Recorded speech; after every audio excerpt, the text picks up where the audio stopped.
I got a forgive me text this morning from my ex-husband. Just let's say I want to apologize because I was not a good person to you. This is not a text to unearth or a ploy. And I text him back, all is forgiven. I am a better person now. My life has been amazing. I am truly, truly blessed.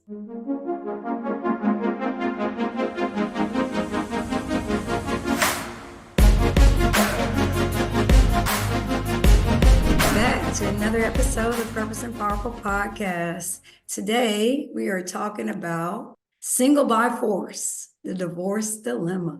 So I'm your host, myself, as well as Dr. Jabril. We both navigated the waters of that, and we're here to be transparent and open and talk to you about what those experiences were like for us and how we got through. Whether that was by people, therapy, or whatever have you. We're just here to be open and let you know you are not navigated this particular course alone by yourself. You have been engrafted into a very special club that no one would want to willingly sign up for. But here we are. We are in our polished forms, but we weren't always this way. Would you want to, you've been divorced, how many times, Erica? So I've been divorced twice.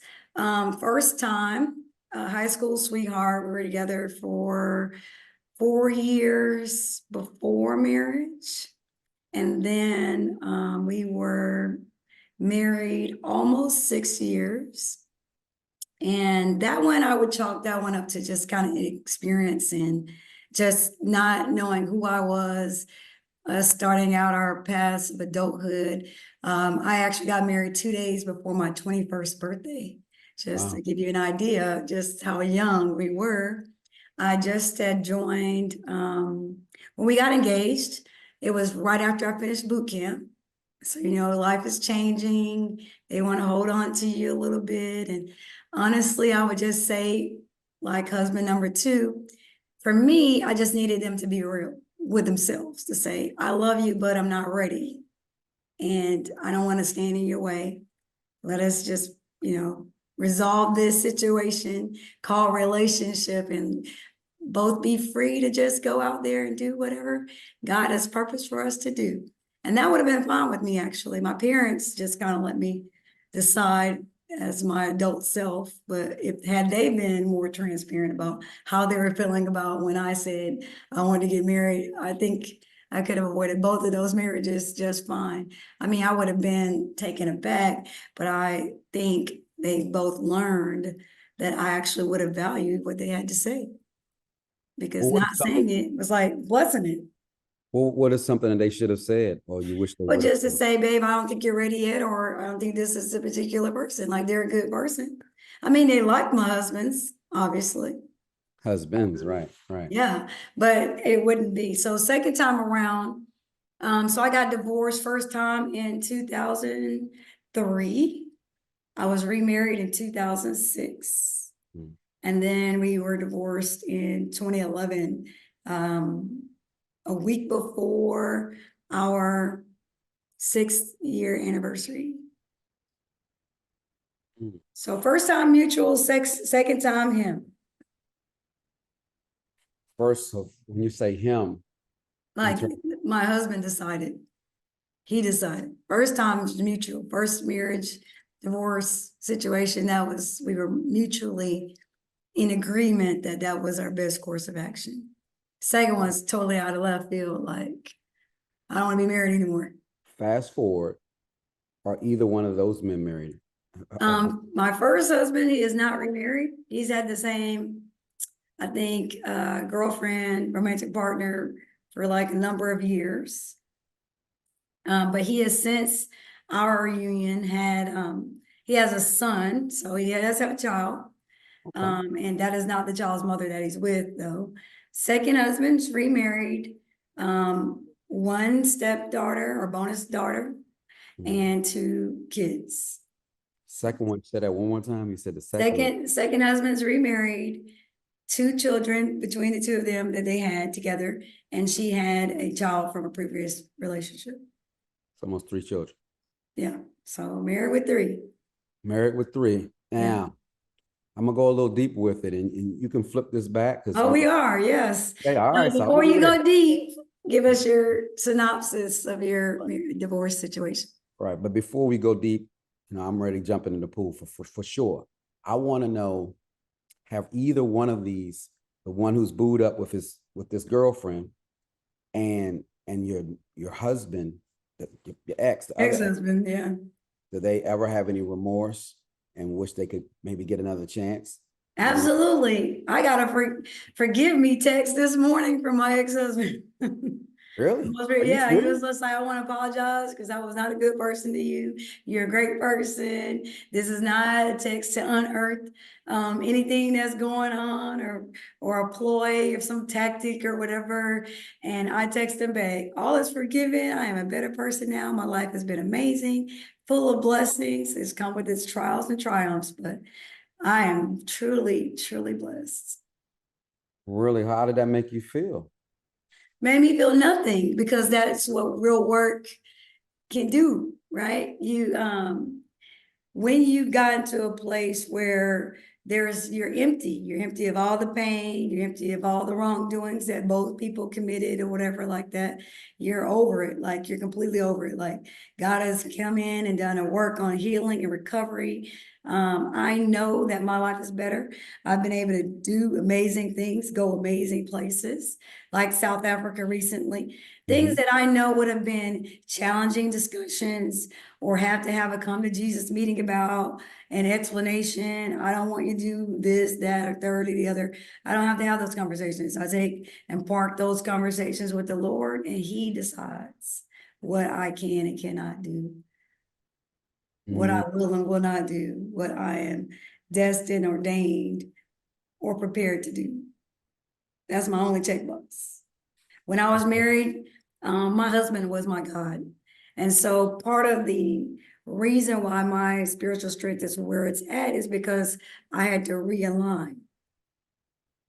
I no longer, just like the word says, if you're married, you care about the affairs of the spouse, right? That's going to be your priority. That's not my priority. And even when I'm remarried, that priority will stay in place.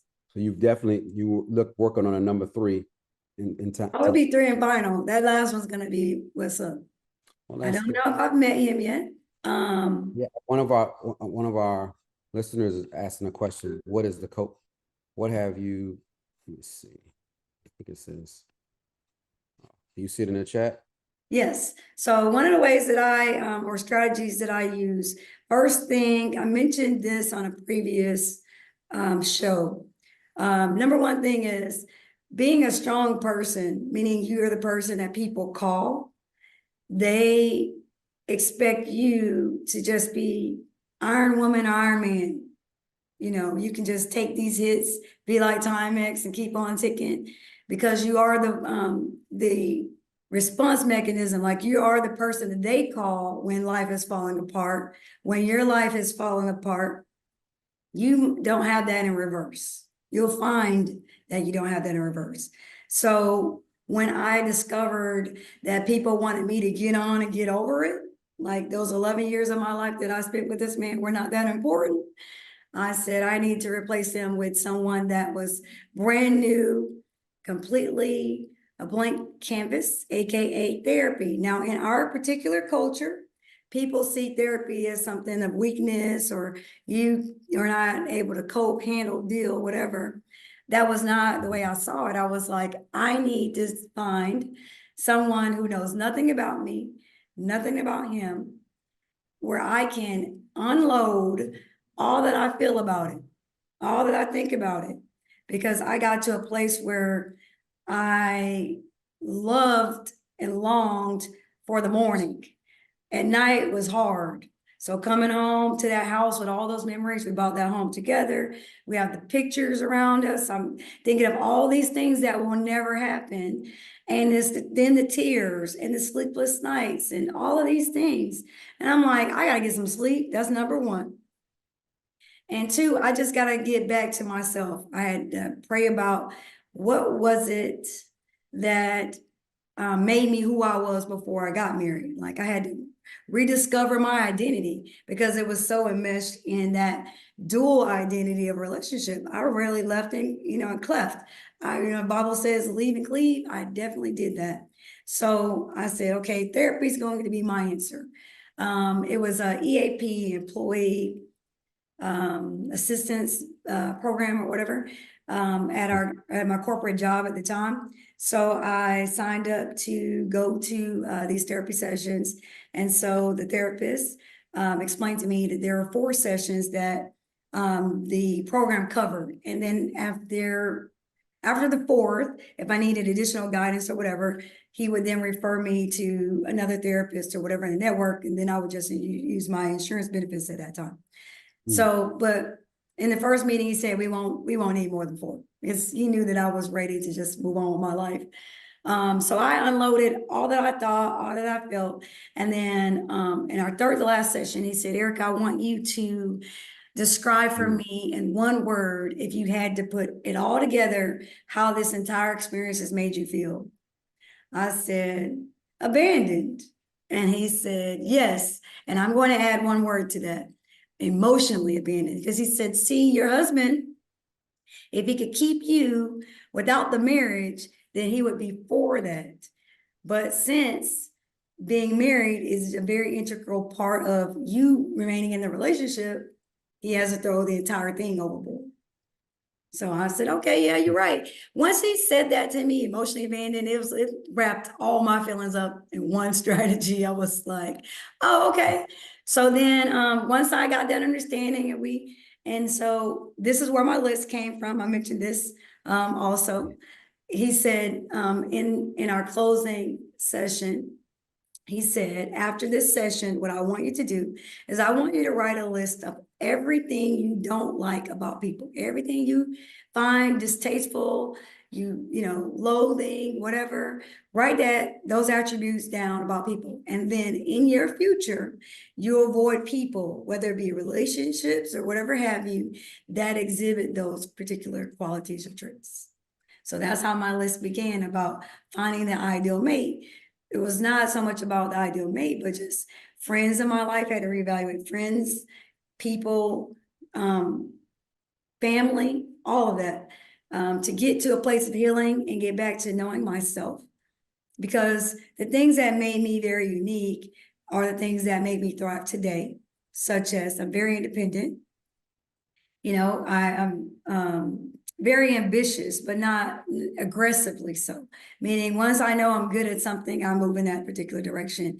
And my husband and I, we actually bumped heads a lot, as most people do in relationships. And so you have to submit or yield in different ways. And some of those cuts, one in particular, was my profession. Now I've gone to school to become an accountant. And then I'm working this corporate firm, and he did not like the number of hours that I worked. But I wasn't working the hours because I was just trying to climb the corporate ladder. These were requirements for the position. Tax time, we do 80-hour, 70-hour weeks. It was a little bit much for him. So my business was actually his idea, because he thought that would kind of like minimize the number of hours that I would be working, right? So Right.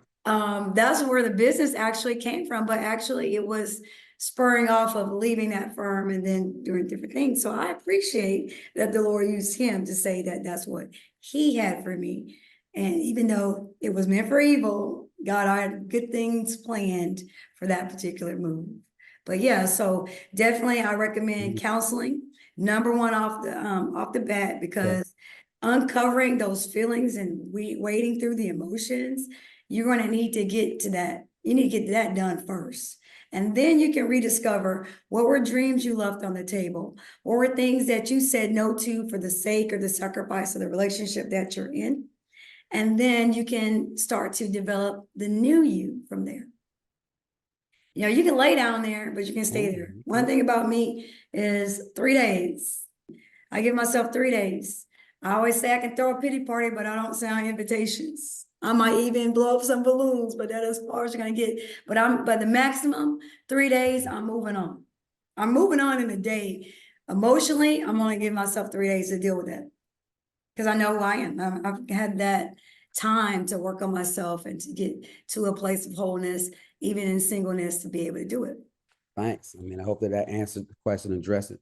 Shoot me with one question before Sure. we end this session. I said I would jump in the pool, so go ahead and Oh, ask me come on, something. wait in it. Okay, so first question, and two questions, and then you can just answer them together if you like. First question is, Sure. how did you decide that divorce was your path? And what were the things that you did to recover to be part of the man that you are standing before us today? How did I discover that divorce was my path? Yes. You mean well, Like what made the decision? So like, you're married. I said right, divorce I was get it. not my choice, right? Divorce by force. Divorce, I wasn't able to be myself. When I look back, I was really it was a connection. I married someone who was from Nigeria. My father's from Nigeria. I had met him until I was 26. So even at that time, I hadn't met him, and I wanted to be closer connection with my father and have more acceptance. So I found myself marrying someone who could give me that pass to get to Nigeria and be loved and welcomed in with open arms. So I fell in love with that whole idea, and I didn't really have time to have a friendship. So it was almost like an arranged wedding in a way. Mm. And once we got in it within the first month, I knew that it wasn't right. But there were signs, even 6 months before, even with the marriage counseling, they said that we weren't ready.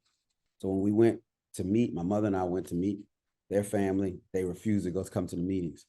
But the beauty is that I do have a daughter who's 19 and she's in college and she's doing well. So I think that when I look back, I mean, I don't have any regrets. I had to go to counseling for the healing.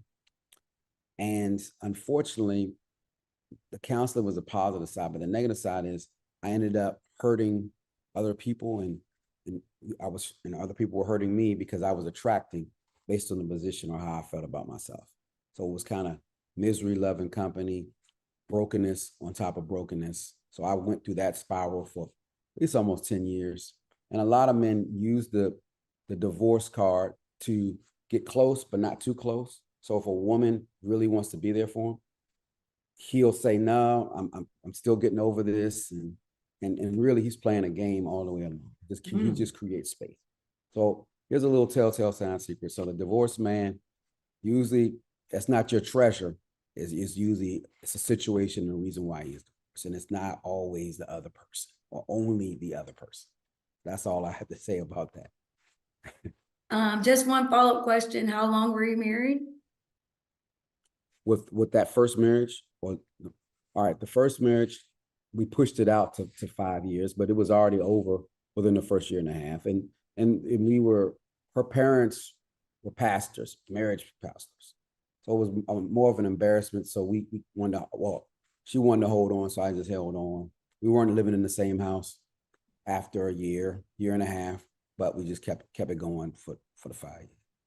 So it was really gone. It was really over within the first 2 years.